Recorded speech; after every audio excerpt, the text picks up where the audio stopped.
MDH की हल्दी मिर्ची धनिया करे कमाल। ये रंग दे, ये खुशबू दे, ये तीखा, ये कम पड़े। अच्छा। क्या निराला MDH मसाला।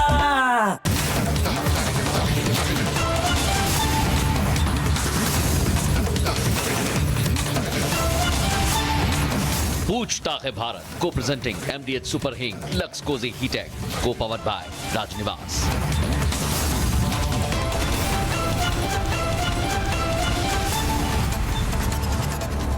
प्रणाम दर्शकों, मैं हूं ऐश्वर्या कपूर और आप देख रहे हैं मेरे साथ पूछता है भारत। और दर्शकों, पूछ रहा है आज भारत कि आखिरकार क्यों और कैसे ये इतनी बड़ी जीत बिहार में जो भारतीय जनता पार्टी को मिली है, वो किसी और ने नहीं, देश की जनता ने, बिहार की जनता ने, बिहार की आवाम ने, उस आवाम जिसकी दुआई तेजस्वी यादव दे रहे थे, वो बिहार की जनता जिसको 2 करोड़, कोई 1,000 नहीं, कोई 10,000 नहीं, कोई 1 लाख नहीं, कोई 10 लाख नहीं, कोई 1 करोड़ नहीं, कोई 1.25 करोड़ नहीं, 2 करोड़ से ज्यादा नौकरी देने का वादा करने के बावजूद तेजस्वी यादव धराशायी हो गए।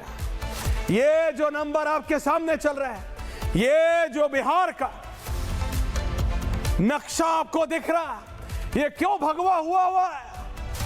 पूछता हूं मैं और पूछता है भारत। जैसे आटे में नमक डालते हैं, वैसे ये कहीं कहीं कहीं कहीं आरजेडी दिख रही है आपको हरे में।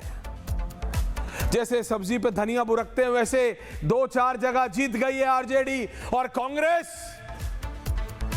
AIMIM कांग्रेस का मुकाबला कर रही है। और ये आपकी असलियत है राहुल गांधी आपके नेतृत्व की। ये राहुल गांधी के नेतृत्व की असलियत है। ये दिखाता है कि कैसे नेता विहीन, दिशा विहीन और पार्टी विदाउट ए डायरेक्शन होने का क्या नतीजा होता है। लेकिन एक पुरानी कहावत है, अब पछतावे होत क्या जब चिड़िया चुग गई खेत। अब सर खुजा के क्या करेंगे तेजस्वी और दाढ़ी नोच के क्या करेंगे राहुल गांधी? कुछ नहीं। जो होना था वो हो चुका।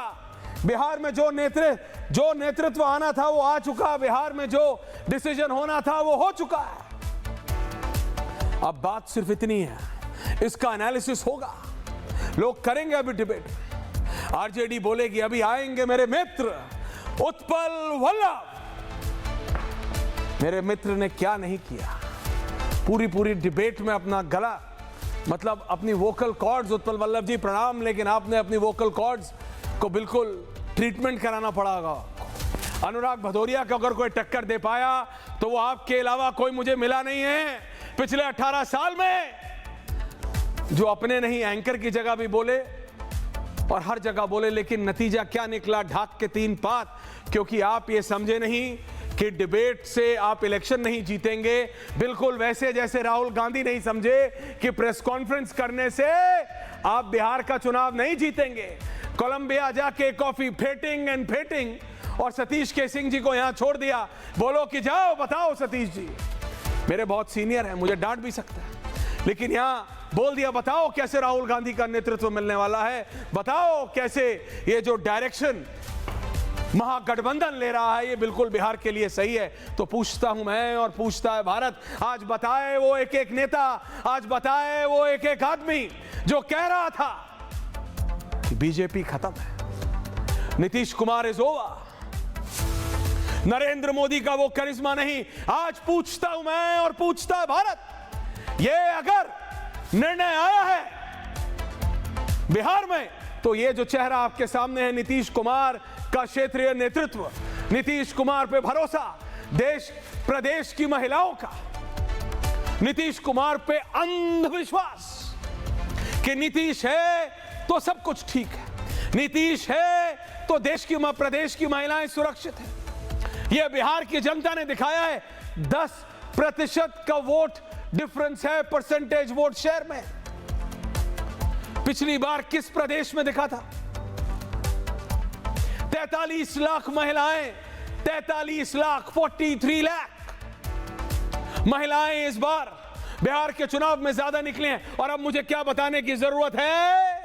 उत्पल वल्लभ जी, सतीश के सिंह जी, अक्षत, प्रशांत किशोर तो है भी नहीं, ना ग्राफिक्स में, ना मैप में, ना सीट में। वो सारे लोग जो कह रहे थे मोदी फैक्टर, मोदी विजुअल्स, कि Modi factor is over, Modi की अब वो अपील नहीं है ऐश्वर्या, वो देखें ये तस्वीर, उनको कॉन्स्टिपेशन हो गया है। वो जब से ये तस्वीर देख रहा है उनसे बर्दाश्त नहीं हो रहा है कि नरेंद्र मोदी देश में 11 साल से ज्यादा से सत्ता पे है, उसके बाद भी वो आदमी बिना क्षेत्रीय नेतृत्व के एक अलायंस पार्टनर, एक सशक्त सुशासन बाबू के साथ मिलके इतना बड़ा single largest party BJP without a regional leader, कोई क्षेत्रीय नेतृत्व नहीं है बीजेपी के पास बिहार में, लेकिन एक ट्रम्प कार्ड है। इसीलिए मैं कहता हूं, और आज के बाद अनुराग भदौरिया, अगर आपने कभी कहा कि बीजेपी का ट्रम्प कार्ड फेल हो चुका है, बीजेपी का ट्रम्प कार्ड अब फेड हो चुका है, तो यह तस्वीर देख लीजिएगा। ये गमछा हिलाते हुए नरेंद्र मोदी कल रात को भारतीय जनता पार्टी के हेडक्वार्टर्स में दिल्ली में, और आज जब वो गुजरात पहुंचे तो गुजरात के सांसदों और विधायकों ने उनका गमछा हिला के वेलकम किया। इट्स अ मैसेज जिसे सोशल मीडिया के आजकल जनता, आप भी और अनुराग भदौरिया सब समझते हैं ये मीम है। It's a hit back, it's a satirical hit back on the opposition कि लो न 3 में न 13 में निपट गए हो, खत्म हो गए हो, हाशिए पे हो।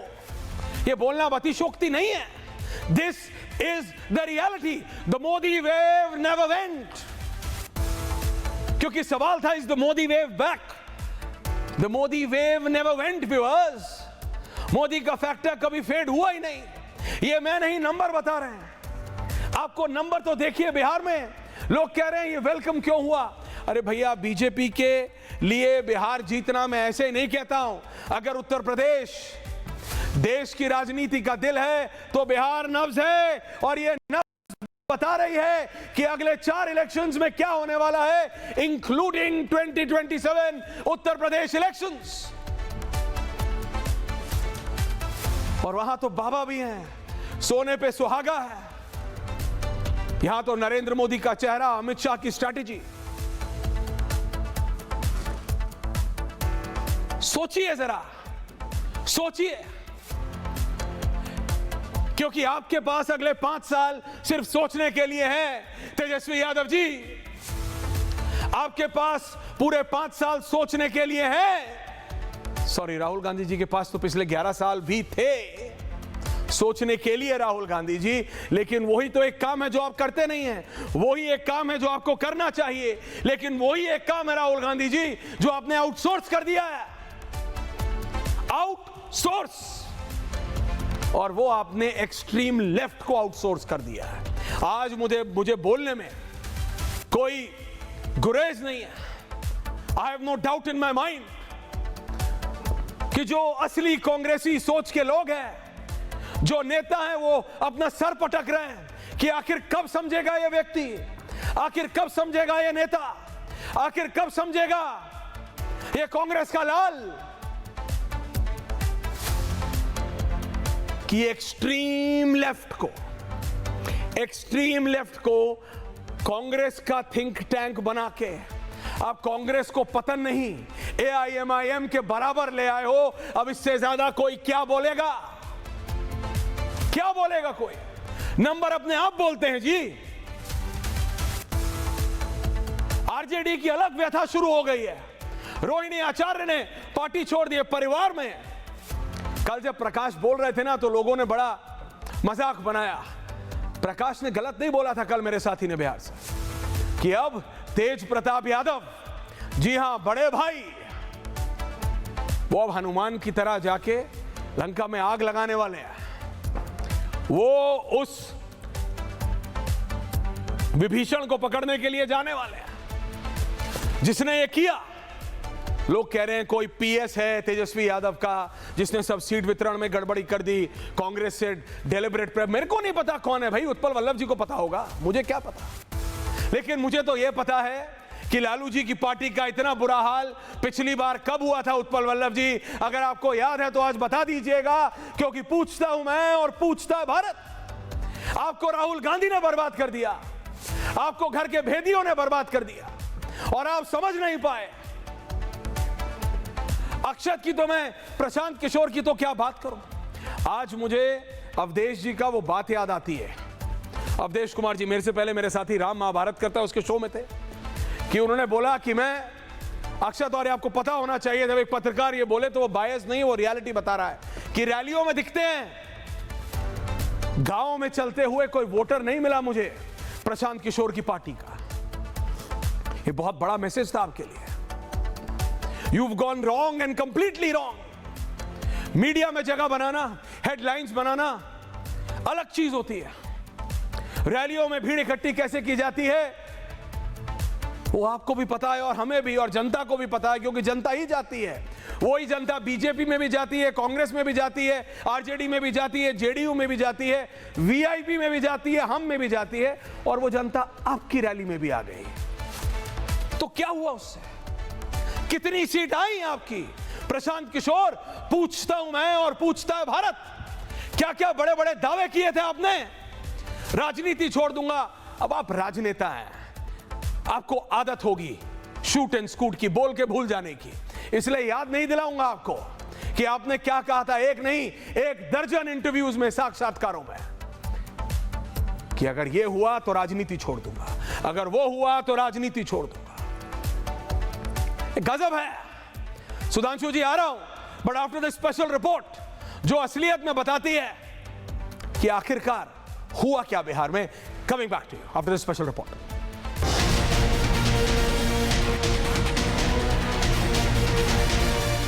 काय सारा बलिदान बेटी लोग दी, और जब बेटी को सवाल पूछे तो आप बोल दीजिएगा कि आप ससुराल में जाओ, तुम्हारा शादी हो गया।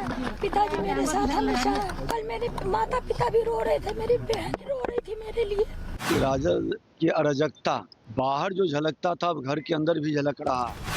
बिहार की जनता ने एक बार फिर नीतीश कुमार की ताजपोशी तय कर दी। एनडीए ने पहले 200 का आंकड़ा पार किया और अब सरकार गठन की तैयारी में जुटी है। तो वहीं चुनाव में पहले लालू का एम वाइज समीकरण टूटा और अब परिवार बिखरने लगा है। चुनाव से ठीक पहले तेज प्रताप यादव को पार्टी और परिवार से लालू यादव ने निकाला, तो वहीं नतीजों के बाद रोहिणी आचार्य ने भी पार्टी के कथित जयचंद पर गंभीर आरोप लगाते हुए पार्टी और परिवार से खुद को अलग कर लिया। मेरा कोई परिवार नहीं है। अब ये जाकर के आप संजय, रमेश, तेजस्वी यादव से पूछिए, मेरा कोई परिवार नहीं है।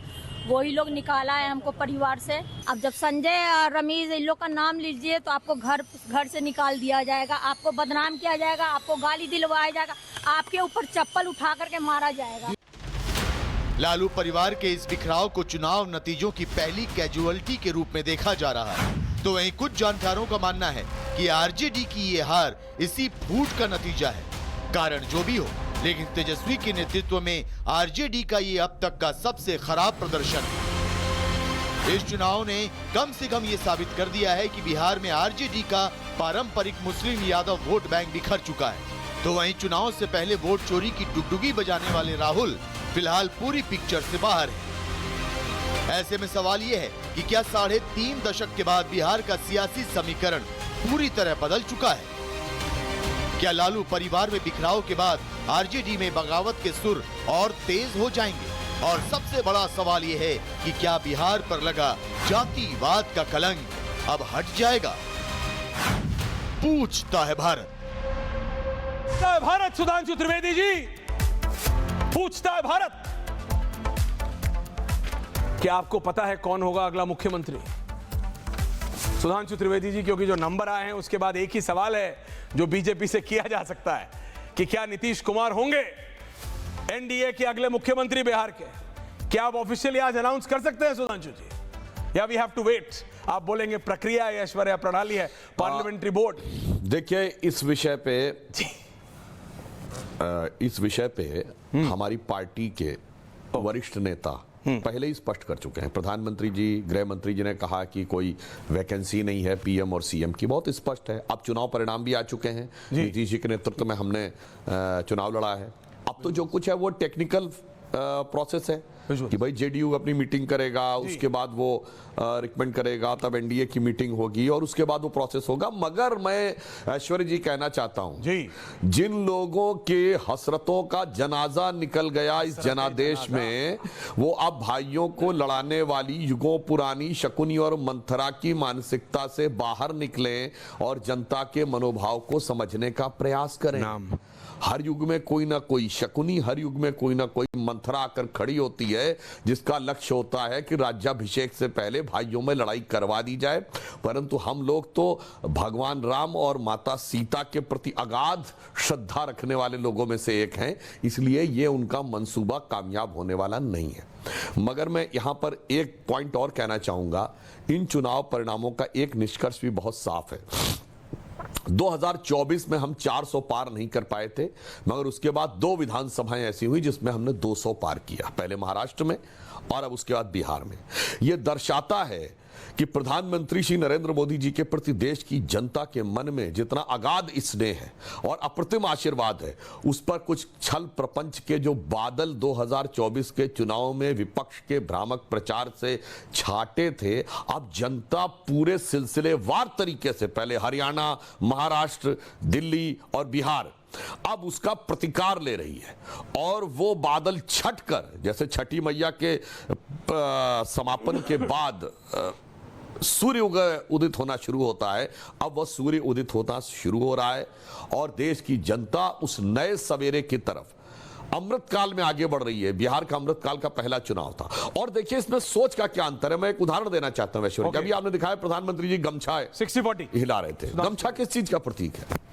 ये उस सामान्य भारतीय वेशभूषा का प्रतीक है जो ग्रामीण क्षेत्रों में पूरे उत्तर भारत में लोग पहनते हैं। बिहार में उसका प्रतीक है। आपने देखा इसका रिवर्स हुआ, राहुल गांधी जी ने टी शर्ट पहननी शुरू कर दी है। अब जिसे कहते हैं खरबूजे को देख के खरबूजा रंग बदलता है, तेजस्वी यादव जी ने भी पिछले चुनाव में वो कुर्ता पजामा पहन के आते थे, वो भी टी शर्ट पहन के आ गए। किस लिए? कि कुछ लोग जो ज्ञानदेव पाड़े हैं, जो विदेश से आते होंगे ना, कोलंबिया, मलेशिया और वहां से, कि यूथ ज्यादा इंस्पायर होगा अगर आप टी शर्ट पहनेंगे तो यूथ से कनेक्ट ज्यादा होगा। यही सोच की बात है। क्यों भाई, ये भारत उभरता हुआ भारत है। जरूरी है कि अंग्रेजी वेशभूषा वाला ही मॉडर्न होगा? इस मानसिकता से बाहर निकलना होगा कि सूट कोट टाई पहने वाला व्यक्ति ही हो सकता है, कुर्ता पैजामा वाला व्यक्ति मॉडर्न नहीं हो सकता। बिंदी लगाए हुए महिला या तिलक लगाए हुए पुरुष मॉडर्न नहीं हो सकता। इस विचार से बाहर आना पड़ेगा। गमछे वाले व्यक्ति के पास समझ नहीं हो सकती, वो टी शर्ट वाले व्यक्ति के पास ही समझ होगी। ये इस मानसिकता को चुनौती है और ये लोग उसी विदेशी मानसिकता को ढो रहे हैं और नई वाली पीढ़ी के कंधे पर जबरन थोपना चाहते हैं। पर प्रधानमंत्री जी ने जो दिखाया है, अब ये नया भारत है, अपनी पहचान, अपनी संस्कृति और अपनी क्षमता के अनुसार उभर रहा है। और मैं ऐश्वर्य जी बात ऐसे ही नहीं कह रहा हूं जी। हमारी पीढ़ी के जो लोग हैं उनको याद होगा, या हमसे थोड़ा 10 साल छोटे भी और जो बड़े हैं उनको सबको याद होगा, 80 और 90 के दशक तक जिन लोगों की शादियां हुई हैं, 10 में से 9 लोग जो दूल्हे होते थे सूट कोट टाई पहनते थे, वेस्टर्न ड्रेसेस। अब आपने देखा बदलाव आया, अब लोग भारतीय वेशभूषा पहनते हैं, कुर्ता पैजामा, शेरवानी और तरह तरह की फैंसी ड्रेसेस भी बनने लगी। अर्थात अब ये एक बदलाव आया, थोड़ा कॉन्फिडेंस आया और अब आप देखेंगे सामान्य जीवन में भी बदलाव आएगा। ये गमछा उसका प्रतीक है और आप ले जाना चाहते हैं उस दिशा में। और फिर ये वही पुरानी गुलामी की मानसिकता में ले जाना चाहते थे। कास्ट डिवाइड क्रिएट करो, फिर खतरनाक कम्युनल पॉलिटिक्स करो, फिर दोनों का गठजोड़ करो, फिर कुछ विदेशों के सोर्सेस के माध्यम से बयान दिलवाओ और घर बैठे हो सकता है अपने आप काम हो जाए। मैं पूछना चाहता हूं ईमानदारी से कांग्रेस पार्टी से, देखिए हमारे सांसदों का शिविर हुआ था कुछ दिन पहले, 2 दिन का। आपको याद है वो विजुअल था कि प्रधानमंत्री जी पीछे की बेंच पे बैठे थे जी, और प्रधानमंत्री जी ने उसमें स्पीच नहीं दी, बड़े नेताओं ने नहीं दिए, सांसदों से कहा गया, युवा सांसदों से कहा गया आप बोलिए, उसके बाद अलग अलग ग्रुप से बात करें। ऐसा कोई सम्मेलन किया क्या कांग्रेस ने कभी? मोदी जी के जन्मदिन से लेके 2 अक्टूबर तक, गांधी जयंती तक सेवा पखवाड़ा हुआ, जगह जगह कार्यक्रम हुए। ऐसे कार्यक्रम करते आपने देखा कांग्रेस के लोगों को? सरदार पटेल जयंती के ऊपर जो वो हुआ वो करते हुए देखा, आत्मनिर्भर भारत का कार्यक्रम करते देखा। भाई साहब अपने संगठन में तो कोई काम करते दिखाई नहीं पड़ रहे हैं, अपने सांसदों उनके लिए कार्यक्रम करते दिखाई नहीं पड़ रहे हैं। विदेश जाएंगे, बयान देंगे, लौट के आके और आरोप लगा दो भाई ठीक है चुनाव आयोग ने गड़बड़ कर दिया और उसके बाद जनता मान लेगी। और अंत में मैं कहना चाहूंगा ऐश्वर्य जी, हम बहुत शानदार जीते हैं, पर यह जीत के साथ जो कुछ घटित हुआ इन चुनावों में देश के भविष्य के लिए बहुत चिंता है, चिंता का कारक। आप कहेंगे चिंता क्यों? अरे राजनीति की सीमा तक जाएगी। प्रधानमंत्री जी की माता जी को शुद्ध वाली गाली दी जाएगी और उसका भी बचाव किया जाएगा। ये किस लेवल पे राजनीति आ गई? दूसरा उदाहरण देना चाहता हूं, तो विपक्ष को इस ढंग का झूठ बोला जाएगा कि हर घर में एक सरकारी नौकरी होगी। हाँ, वो तो झूठ बोलने के सारे रिकॉर्ड पार कर दिए जाएंगे, मूर्ख बनाने की सारी इंतहा पार कर दी जाएगी। उसके बाद आप सोचिए, जातिगत राजनीति को सेटिस्फाई करने के लिए सेना में जाति का मुद्दा उठाया जाएगा। मुझे लगता है, और अगर हम चुनाव नहीं जीतेंगे तो संवैधानिक संस्था की चीज को तार तार कर देंगे। अटल जी का एक बड़ा प्रसिद्ध वाक्य था कि चुनाव होंगे जाएंगे, चुनाव जीते जाएंगे हारे जाएंगे, पार्टियां रहेंगी मिटेंगी, सब बातें अपनी जगह रहनी चाहिए, मगर देश रहना चाहिए। आज इन पार्टियों का उद्देश्य यह लग रहा है, देश रहेगा टूटेगा जाने दो, समाज बिखरेगा जाने दो, संवैधानिक संस्थाएं तार तार होंगी जाने दो, बस किसी तरह मेरी सत्ता रहनी चाहिए। सत्ता रहनी चाहिए सुधांशु जी, ये जो लेकिन वो भी रह नहीं रही है। ये देश भी तोड़ दे रहा है उत्पल वल्लभ जी। संकेत है भविष्य के लिए कि जेनजी का आह्वान करो कि बवाल कर दे, आग लगा दे। ये बहुत खतरनाक संकेत है, और ये लोकतंत्र के भविष्य के लिए बहुत बड़ी चुनौती है। हम जीतने के बाद ये बात कह रहे हैं। उत्पल वल्लभ जी, आरजेडी, अनुराग जी आ रहा हूं, सोइए आप थोड़ी देर आराम से। जिस तरह से राजनीति चल रही है, मुझे लग रहा है बाल खुजाने और सोने के अलावा ज्यादा टाइम काम है नहीं आपके पास। लेकिन उत्पल वल्लभ जी, इतना बोला आपने, सुधांशु जी बोल रहे हैं ये वादे किए, और 2 करोड़ वाली तो मैंने भी आपसे 10 बार पूछा कि उत्पल वल्लभ जी पॉसिबल नहीं है, 2 करोड़ नौकरी नहीं दे सकते, पैसे है नहीं। आपने कहा ऐश्वर्या तुम समझ नहीं रहे हो, बिहार की जनता समझ गई है। तो बिहार की जनता उत्पल वल्लभ जी समझ गई, और जो उसने आपको समझाया है अब वो आप समझे हैं कि नहीं, पूछता हूं मैं और पूछता है भारत। उत्पल वल्लभ जी। जी ऐश्वर्या जी, मैं उम्मीद करता हूं कि आप हमें थोड़ा समय देंगे, इंटरप्ट नहीं करेंगे, क्योंकि सुधांशु जी को बहुत बढ़िया से आपने सुनवाया है और मैं सुना हूं, बहुत बढ़िया बोलते हैं सुधांशु जी। आज ये जो आप देख रहे हैं कि जनादेश है, तो जनादेश में इनको सरकार बनाने के लिए दिया और विपक्ष में भी बैठने के लिए दिया है। लेकिन एक बात बता देना चाहता हूं, अभी बहुत सारे सवाल हैं। अभी जो चुनाव के जो परिणाम है उस पर हम अभी बहुत सारा का समीक्षा करने के बाद इस पर आएंगे कि इस तरह का परिणाम का हम लोग कभी उम्मीद नहीं किए थे, और मैं समझता हूं कि आप भी नहीं किए होंगे। ये हुआ कैसे? खैर चलिए, इस पर समीक्षा करके हम इस पर विशेष तौर पे आपको बता सकेंगे। लेकिन एक बात जरूर है, गमछे की बात कर रहे थे, टी शर्ट की बात कर रहे थे, पैजामा कुर्ते की बात कर रहे थे, सूट की बात कर रहे थे, और इस तरह की भयंकर जनादेश इनको जो मिला, मतलब बम्पर जनादेश जो इनको मिला है उससे बड़ी उत्साहित है। पहली बार आपको नहीं मिला है यह जनादेश लोकतंत्र में आपको पिछले 2019 के चुनाव में भी 39 सांसद मिला, इससे बढ़िया जनादेश आपको मिला।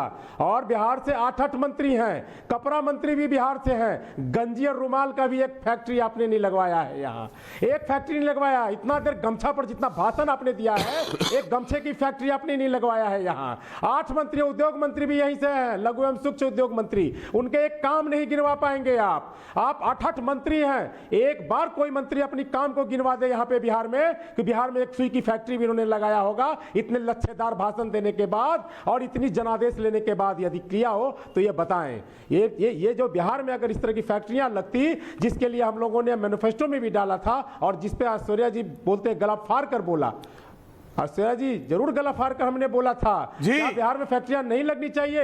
आज भी जनादेश आपको कई एक बार मिला, मुद्दा वही है, सवाल वही है, फैक्ट्रियां लगी नहीं, जनता आप पे भरोसा नहीं करती और 2 करोड़ जनता ने आप पे भरोसा नहीं किया, कहां से देंगे? ऐश्वर्या जी प्लीज नहीं, आप बोलिए, मैं आप ही को कह रहा हूं, बोलिए बिना इंटरप्ट किए आप सुने, बोलिए। नहीं आप बिना इंटरप्ट सुने, सुनाइए। आप कह रहे हैं प्रधानमंत्री जी 2 करोड़ प्रति वर्ष नौकरी जनरेट करने की बात कहे थे। 11 साल से ज्यादा सत्ता शासन में बैठे हैं, अभी तक अगर प्रति वर्ष के हिसाब से प्रधानमंत्री अगर नौकरियां जनरेट करते तो 23 करोड़ से ज्यादा नौकरियां हो जाती। अच्छा। बिहार में ऐसे ही बिहार के हिस्से में उतना जितना आप कह रहे हैं 2 करोड़, उससे ज्यादा मिलता। 23 करोड़ में बिहार का कितना हिस्सा बनता? अगर नौकरी की बात कर रहे हैं तो वो बिहारियों को नौकरी मिल जाना होता प्रधानमंत्री के कथनानुसार। तब यह सवाल प्रधानमंत्री से आप नहीं पूछे कि प्रधानमंत्री जी इतनी नौकरियां कहां से दोगे आप नहीं पूछे। लेकिन जब प्रधानमंत्री जी दोबारा आए, ऐश्वर्या जी सुन लीजिए, जब प्रधानमंत्री बहुत जब दोबारा frustrated है आए अगला तो भाई। नौजवानों को पकौड़ा छानने का सलाह दिए, जब तीसरी बार आए तो नौजवानों को रील बनाने की सलाह दिए, और आज गमछा गंजी ये क्या बोलते हैं सूट पैंट, अब कपड़ा मंत्री उद्योग मंत्री गिरिराज जी आते हैं तो क्या बात करते हैं हिंदू मुसलमान। अरे कम से कम बिहार के लोगों ने जो जनादेश दिया है उसका सम्मान कीजिए। उत्पल वल्लभ जी, सम्मान तो वो करेंगे, लेकिन आप क्या कर रहे हैं? आप कौन सा मान रख रहे हैं? जाइए, आप कौन सा मान रख रहे हैं? आपको पूरा समय दिया मैंने, उत्पल दादा पूरा समय दिया। मैं उसी सवाल को कर रहा हूं। चुनाव के पहले भी ये मुद्दे थे, नौकरी ये मुद्दा सब था, पहले बोलना शिक्षा था मुद्दा दादा। था, स्वास्थ्य मुद्दा था। क्या आप चाहते हैं अभी एनालाइज करें, अभी अपनी पार्टी बचाइए। सॉरी, पार्टी तो है नहीं, परिवार बचाइए। राहुल गांधी क्या कर रहे हैं, ये क्या कर रहे हैं? अरे बिहार के लोगों ने आपको जनादेश दिया है। बिहार ये के कोई लोगों ने क्या किया? ओएसडी है तेजस्वी यादव का? आज मैं पूछता हूं, ये कोई ओएसडी है तेजस्वी यादव का? आप पिछले मैनिफेस्टो कम से कम एक दर्जन कितना खराब विधायक आपके या पूर्व विधायक। क्या करेंगे? उत्पल जी, आप नहीं कर रहे हैं। सुनना भी तो राहुल सीखिए। गांधी क्या कर रहे हैं? इसी चक्कर में हारे हैं, सुनते ही नहीं आप जनता बिहार की। के लोगों ने यही की, ना जनता की सुनते हैं, ना जनता के नुमाइंदों की सुनते हैं, किसी की नहीं सुनते हैं आप उत्पल वल्लभ जी। ऐसे कैसे चलेगा दादा? नहीं, कोई ओएसडी है तेजस्वी यादव का? आप सवाल उनसे करिए। अरे आप इसे कर रहा हूं, लेकिन सुधांशु जी, आज वोट के एक और पार्टी आई थी बिहार में इस बार, आम आदमी पार्टी का फॉर्मूला लेके, कि सुधांशु जी गलत, उत्पल वल्लभ जी गलत, नीतीश कुमार गलत, वीआईपी गलत, उपेंद्र कुशवाहा गलत, बस हम ठीक हैं। एक बार नहीं पूछा। यानी प्रशांत किशोर, उत्पल वल्लभ जी, जितना एनर्जी आप मेरे लिए लगा रहे हैं उसका आधा, क्या नाम है उस ओएसडी, संजय करके कोई नाम है, ये आप नहीं पूछा। एक दर्जन पूर्व विधायक आपकी पार्टी के लालू जी के घर से शर्ट फटा लिए बाहर आ रहे हैं और नाम ले रहे हैं उस ओएसडी का, ऑन कैमरा ऑन माइक। जरा पता कर लीजिए कौन है वो व्यक्ति जिसको सब जिम्मेदारी ठहरा रहे हैं आरजेडी की हार की, जितना आप मुझे बोल रहे हैं, क्योंकि बिहार की जनता ने आपको नकार दिया है। और राहुल गांधी से भी पूछ लीजिएगा, जिसने छुरा घोंप दिया है आरजेडी की पीठ में, आपको लेके डूब गए हैं वो। राजनीतिक परसेप्शन में कह रहा हूं, metamorphically speaking, metaphorically speaking, metaphorically speaking. लेकिन अक्षत बाबू, जन स्वराज नाम अच्छा था, कैंपेन अच्छी थी, आपने बीजेपी की एक चीज उठा ली है ना, बीजेपी का जो पब्लिक रिलेशंस है वो वाला पार्ट आपने उठा लिया, जो कई और क्षेत्रीय दलों ने उठाने की कोशिश की, कि बीजेपी इतना स्ट्रॉन्ग कैंपेनिंग करती है। आपको लगा यही है, क्योंकि प्रशांत किशोर यही करते थे, उनको लगा इसी कारण जीतती है बीजेपी, तो आई कैन डू बेटर, मैं तो सिखाता हूं नेताओं को।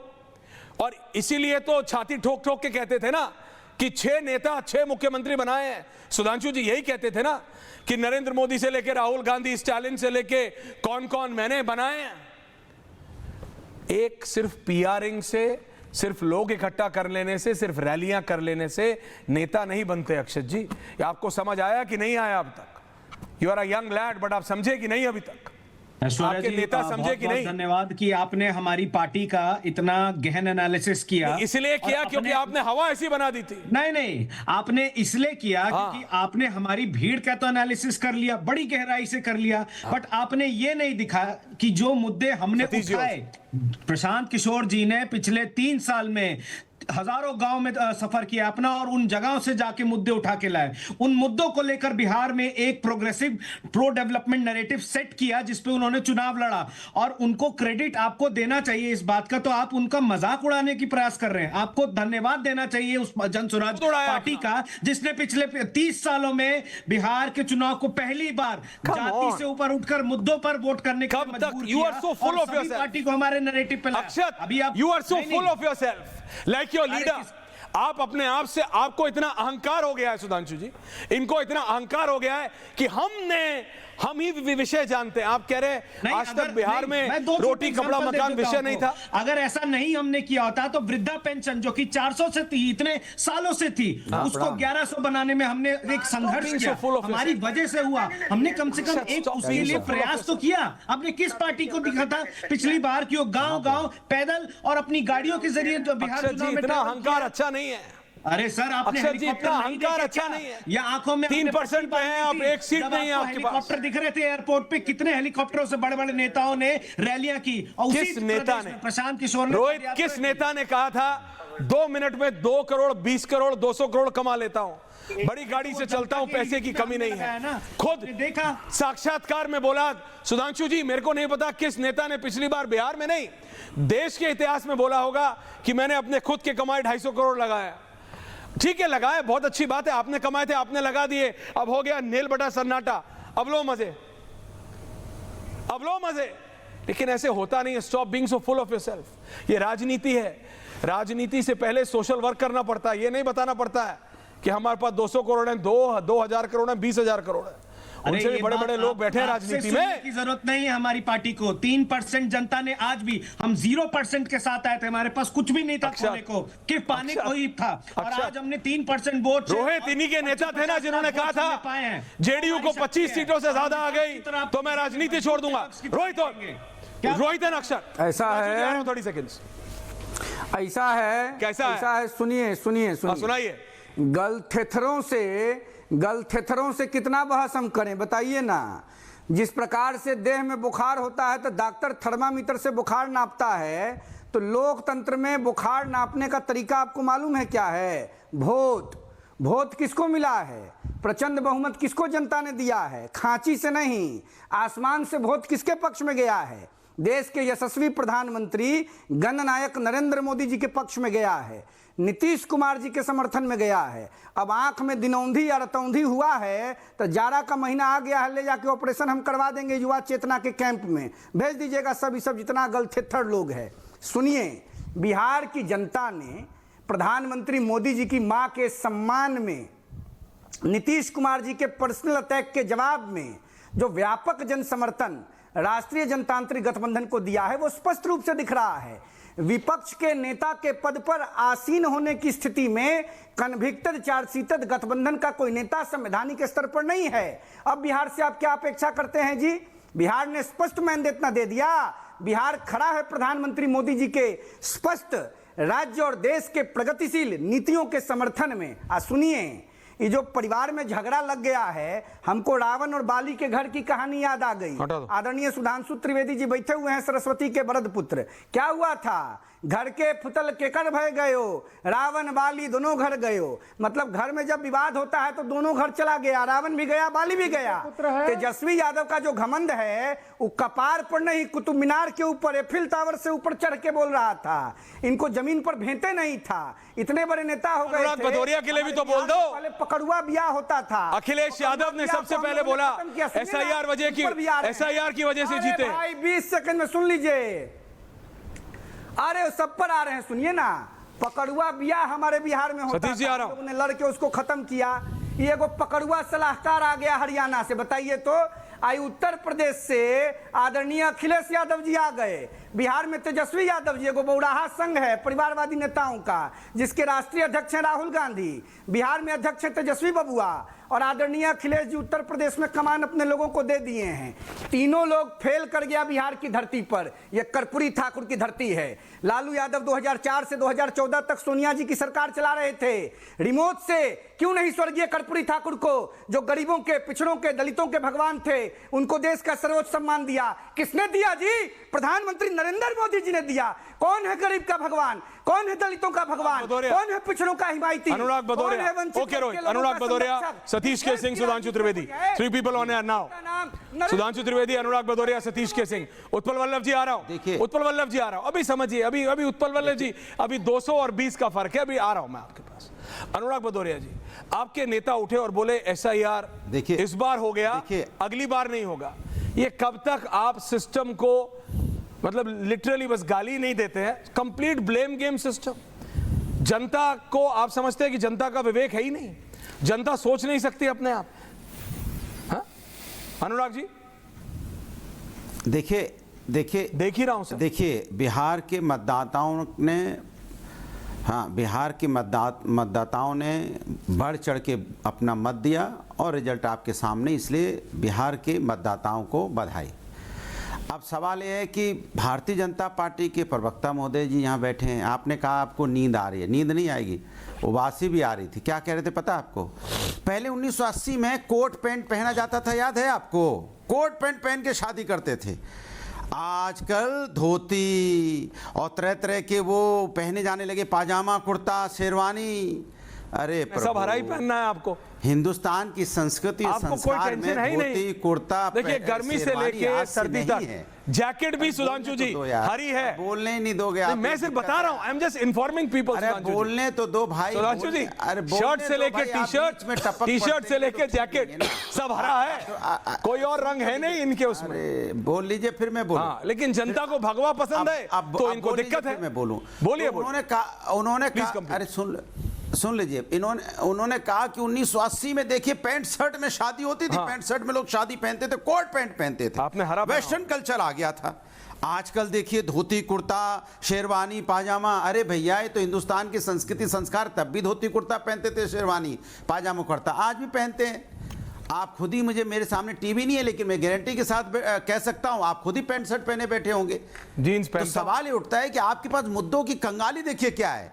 कोट पैंट धोती कुर्ता आपका मुद्दा है। इससे साफ जाहिर होता है कि बिहार में आपने मुद्दों पे चुनाव नहीं लड़ा, आपने एसआईआर के माध्यम से वहां गर्दा उड़ा दिया। आपसे मैं पूछना चाहता हूं, ऐसा कौन सा काम किया गया 20 सालों में? कौन से आपने हर घर में वहां पे बिहार के गांव में आपने हर व्यक्ति को रोजगार दे दिया? क्या आपने वहां हर ग्राम समाज में एक मेडिकल हॉस्पिटल बना दिया?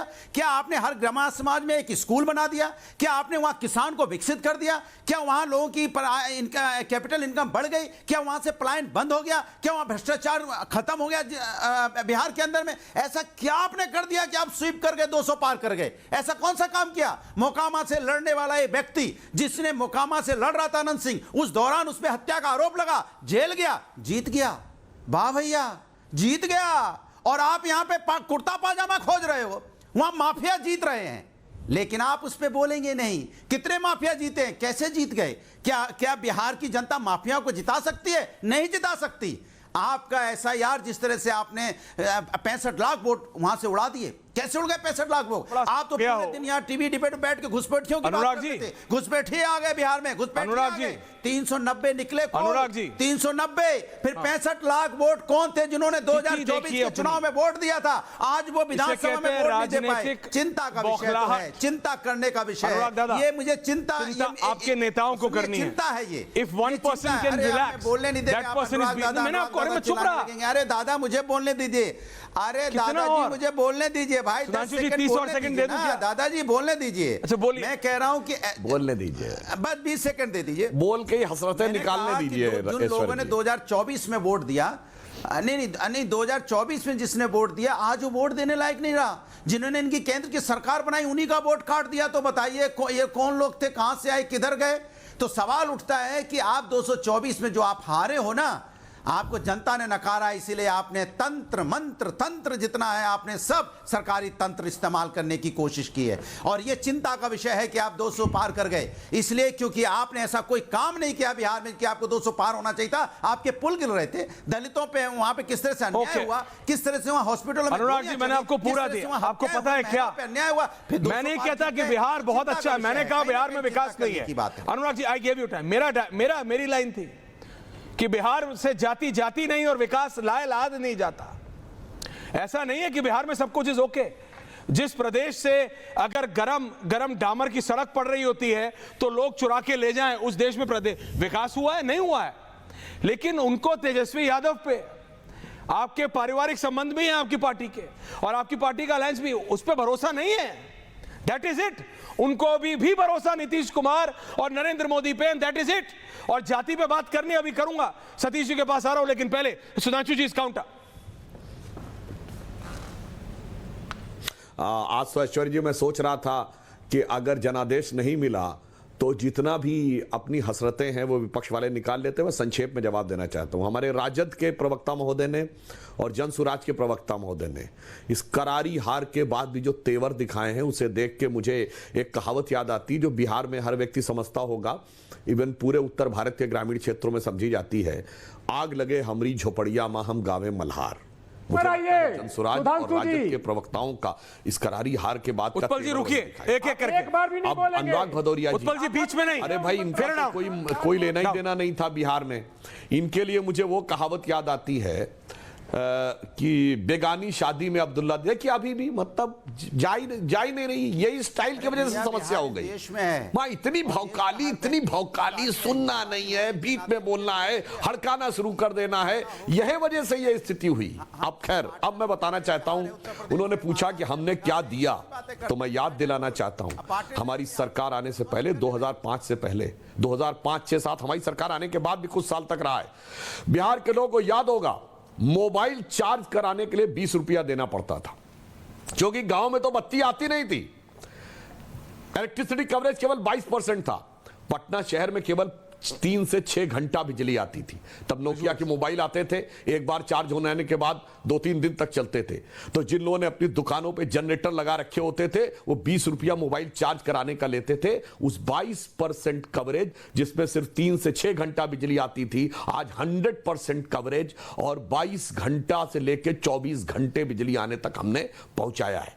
अभी अनुराग भदौरिया कह रहे थे क्या दिया भाई साहब, आपको ध्यान ही नहीं है। हमारी सरकार आने से पहले 6 मेडिकल कॉलेज थे बिहार में, और वो भी सब 1990 से पहले के, यानी लालू यादव जी से पहले के।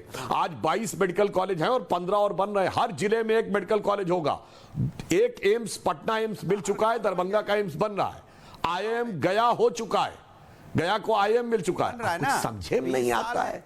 हाजीपुर में फैक्ट्री है जिसमें कि जूते बनते हैं, जो कि इवन विदेश की आर्मी में भी सप्लाई हुए होते हैं।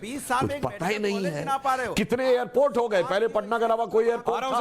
बताइए, पटना के एयरपोर्ट का भी नया टर्मिनल बना। अनुराग जी नहीं, ये मैं कहना चाहता हूं भाई साहब, प्रति व्यक्ति आय की दर 6,700 रुपए थी, आज 69,000 है। बजट बिहार का 23,000 करोड़ रुपए था, 3,17,000 करोड़ रुपए है। और तो और वो बिहार में हमारी सरकार आने से पहले महिलाओं के लिए जान और सम्मान बचाना एक चुनौती होती थी। आज बिहार पुलिस में सबसे ज्यादा वुमेन रिप्रेजेंटेशन है, वो ये दिखाई पड़ रहा है। और महिलाओं के सशक्तिकरण का जो प्रयास हमारी सरकार आने के बाद हुआ, चाहे महिलाओं को साइकिल देना हो और अन्य कार्य जो नीतीश कुमार जी ने किए, प्रधानमंत्री मोदी जी ने जो चीजें शुरुआत की, उज्ज्वला योजना से लेके, शौचालय से लेके, मुद्रा योजना से लेके, ड्रोन दीदी से लेके, लखपति दीदी तक, उस कारण से यह विश्वास आया है। और मैं एक और बात कहना चाहता हूं जो हमारे विरोधियों को समझ में नहीं आ रहा है।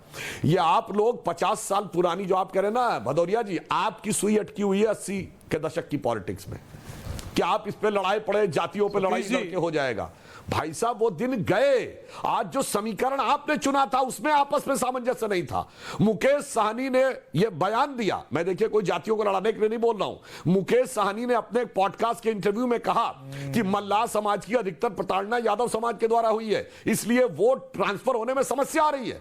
और आप कहानी सुनाए पड़े थे 50 साल पहले वाले में कि दलित वर्सेस सवर्ण की लड़ाई लड़ेंगे, वो है ही नहीं आज धरातल पे। आज गांवों में कोई ऐसा संघर्ष है ही नहीं। संघर्ष का स्वरूप ही दूसरा है।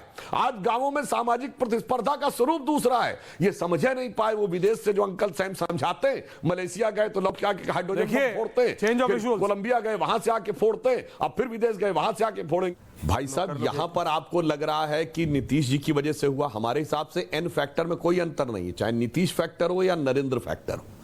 मगर ये हमें महाराष्ट्र में कैसे मिल गया था 230, वहां भी एन फैक्टर तो था, एक दूसरा फैक्टर था।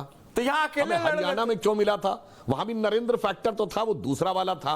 हमारा दिल्ली में क्या मिला था? समस्या क्या है कि आप लोगों के ऊपर मोदी विरोध का ऐसा मोदिया बिंदु हो गया है कि आप हकीकत को देखना ही नहीं चाहते भाई साहब। ये आपके लिए समस्या है। और दूसरी बात मैं आपसे ये कहना चाहता हूं कि हमारा तो 30 साल से गठबंधन है जदयू से, बीच में 2-2.5 साल इधर उधर हुआ 2 बार, बाकी लगातार है। ये तेजस्वी जी को कौन सी गरज पड़ी थी जो कांग्रेस से गठबंधन किए? 2010 में कांग्रेस को 4 सीटें मिली थी, 6% वोट था, 231 जगहों पे जमानत जब्त हुई थी, जब आखिरी बार में 200 आया। अब भैया उनकी यात्रा में पीछे पीछे काहे चले? अब बार बार कहे राहुल गांधी प्रधानमंत्री होने चाहिए, प्रधानमंत्री होने चाहिए। वही के बाद राहुल गांधी प्रेस कॉन्फ्रेंस में न बोले कि तेजस्वी जी मुख्यमंत्री होने चाहिए। तेजस्वी जी घोषणा के बाद उस दिन राहुल गांधी ट्वीट तक में नहीं बोले, उनको बधाई दिए। भाई साहब फैक्टर तो ये समझना चाहिए, उत्पल जी आ रहा हूं, कि ये कौन सा फैक्टर था जिसमें ये कह रहे थे। और महागठबंधन मतदान से पहले अपने गठबंधन की साझा सीटें नहीं घोषित कर पाया, महागठबंधन अपने प्रत्याशियों की सूची नहीं घोषित कर पाया, और आके कहते हैं अब साहब ये मतदाता सूची में गड़बड़ है। हाँ, मैं एक और बात बताना चाहता हूं, एसआईआर ने भी हमें जितवाने में महत्वपूर्ण भूमिका निभाई है, मगर कैसे? झूठा प्रचार एसआईआर पे किया गया। इसका वोट कट गया, उसका वोट कट गया।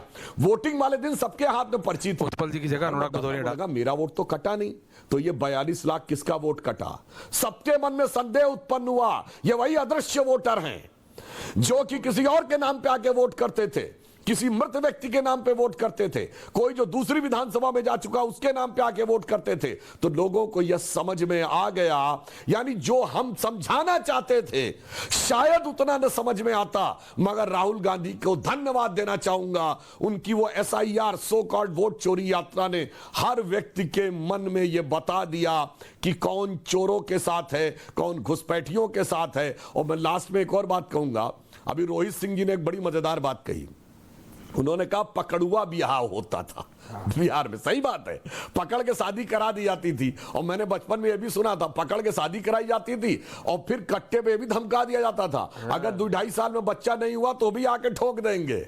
क्या बताए, पकड़ुआ ब्याह तो कर लिए, मगर क्या होगा आगे ये सोचने की बात है। ये पकड़ुआ विवाह में प्रेम नहीं उत्पन्न हो सकता। मुझे लगता महागठबंधन का जो ब्याह था वो पकड़ुआ ब्याह था, पकड़ुआ पकड़ के परिस्थितियों ने मिला तो दिया, क्या बोल दिया, मगर दिल नहीं मिल पाए थे। ओके अनुराग जी, उत्पल जी आ रहा हूं।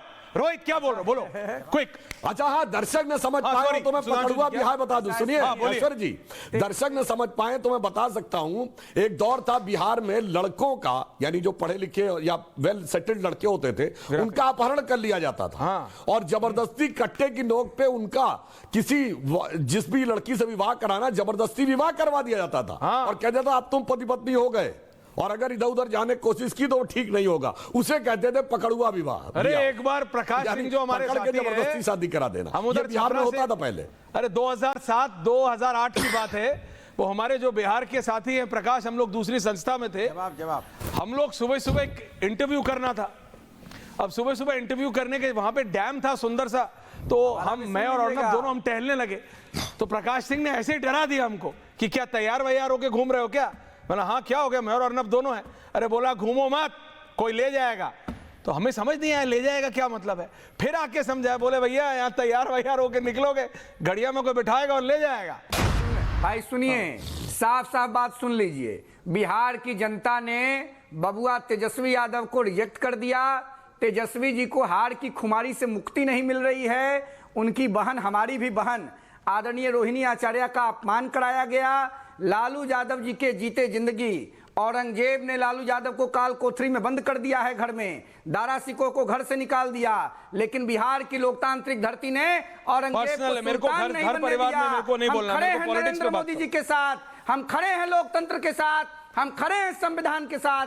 फिनिश हो गए तेजस्वी यादव। उत्पल वल्लभ टूट गया। उत्पल वल्लभ, बिहार की जनता का भरोसा अब आरजेडी पे नहीं है, तेजस्वी यादव पे बिहार की जनता ने भरोसा नहीं किया है। Utpal Vallabh, final comments. देखिए एक सामाजिक बुराई की यहाँ बात कर रहे थे, पकड़ुआ बियाह अगर यहाँ होता जी तो बोल रहे थे, पारिवारिक जो वैवाहिक संस्था जैसी संस्था बिहार में है और डाइवोर्स जैसे मामला सबसे ज्यादा यहाँ होते। ये बिल्कुल झूठ बात है। लेकिन एक बात जरूर बता देता हूँ आपको, सुधांशु जी जहाँ जहाँ शासन किए हैं उनमें जब पूछ लीजिएगा, आदरणीय लालू प्रसाद यादव भी है, जहाँ डोली से कन्याओं को उतारने वाली प्रथा जैसी जो सामंती ताकत थे, उनको सबक सिखाया, और सबक सिखाया। सामाजिक न्याय की ये सब बातें तब अच्छी लगती। सुधांशु जी, रिजल्ट से पहले रिजल्ट देखिए, और SIR पे सुधांशु जी एक दिन और डिबेट करनी पड़ेगी, क्योंकि पूरे देश के फ्रॉम बंगाल, क्योंकि जो प्रधानमंत्री ने बोला ना आखिरी में कि अब गंगा बंगाल से, वो वाली बात पे लेके ममता बनर्जी, अखिलेश यादव सब परेशान है कि बोले अब किसकी बारी है। सुधांशु जी क्या कह रहे हैं वाले पे, क्या कह रहे हैं? बंगाल पे एक लाइन कहना चाहता हूं। देखिए, गंगा गंगोत्री से लेके गंगा सागर तक जाती है जी। गंगोत्री उत्तराखंड, उत्तर प्रदेश और बिहार, यहां तक तो गंगा जो है वो भगवा के साथ है। अब गंगा सागर तक का क्षेत्र और बचा है। पूरा गंगोत्री से गंगा सागर तक राष्ट्रवाद की गंगा, विकास की गंगा और समरसता की गंगा बंगाल के चुनाव के बाद पूर्ण हो जाएगी। बहुत बढ़िया। लेकिन मैं ये कह रहा हूं कि मुख्यमंत्री नीतीश कुमार होंगे। दर्शकों, एक सवाल है कि उप मुख्यमंत्री कौन होंगे? क्या विजय कुमार सिन्हा रिपीट होंगे? क्या सम्राट चौधरी रिपीट होंगे? देखना पड़ेगा। यहाँ कास्ट फैक्टर बहुत है। सम्राट चौधरी कुशवाहा है, उनको नाराज नहीं किया जा सकता। कास्ट बहुत महत्वपूर्ण है। क्या विजय कुमार सिन्हा जी की जगह मंगल पांडे हो सकता है? ये वो सारे सवाल है, ये वो सारे सवाल है जिनका जवाब अभी ढूंढना पड़ेगा। वेरी इंटरेस्टिंग वीकेंड, कल बहुत इंटरेस्टिंग होने वाला है। मंडे तक उम्मीद है, मंडे ट्यूसडे सोमवार मंगल तक कुछ क्लैरिटी आएगी। लेकिन उत्पल वल्लभ जी, पार्टी में क्या हो रहा है, परिवार में क्या हो रहा है, the first family of the RJD, Lalu ji के परिवार में जरा ध्यान रखिए आप। और कौन है ये ओवैसी जिसके बारे में सारे विधायक, जो भी लालू जी राबड़ी जी के घर से बाहर निकल रहा है, शॉर्ट फाड़ के नाम ले रहा है ऑन कैमरा, कौन है ये, जरा पता तो करिए। बहुत बहुत धन्यवाद आप सबका, थैंक यू वेरी मच, नमस्कार।